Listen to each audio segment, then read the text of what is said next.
respond, but we haven't seen any public action. Well, at least publicly, we haven't seen any action. So with every day that passes and no response, are you missing an opportunity to signal resolve? I think we signal resolve pretty well.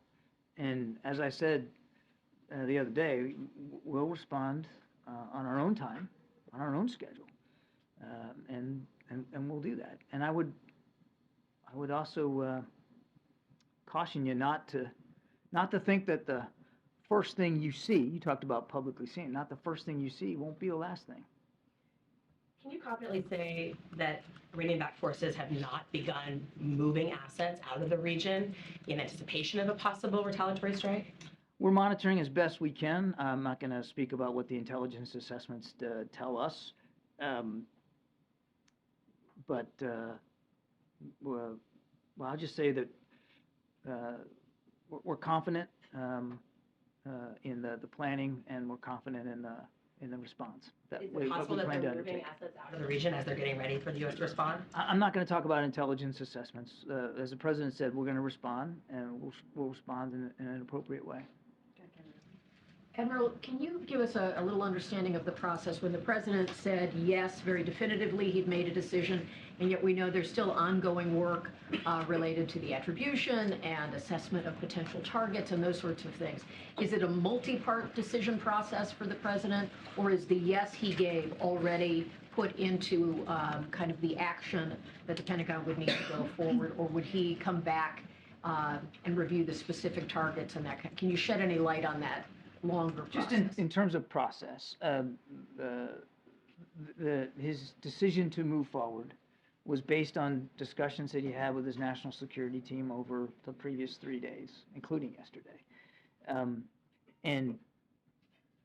When you're talking about what we're anticipating here, which won't just be a one-off, as I said, the first thing you see will not be the last thing. There's a lot of moving pieces in that, in terms of what you're going to choose to go after, and what you're electing not to go after, and why, and he asks all those questions. He did that in this case, but it's an iterative process, and I would fully expect, Kelly, that because, as I said, this will be a response over time. You should expect that the president will continue to weigh options ahead of him, continue to ask tough questions, continue to talk to his national security team as things go forward. And does he want this to be a U.S.-only response, or would he welcome a military action from partners who've been a part of some of the other work in the region? We're focusing on a U.S. response to killed American troops.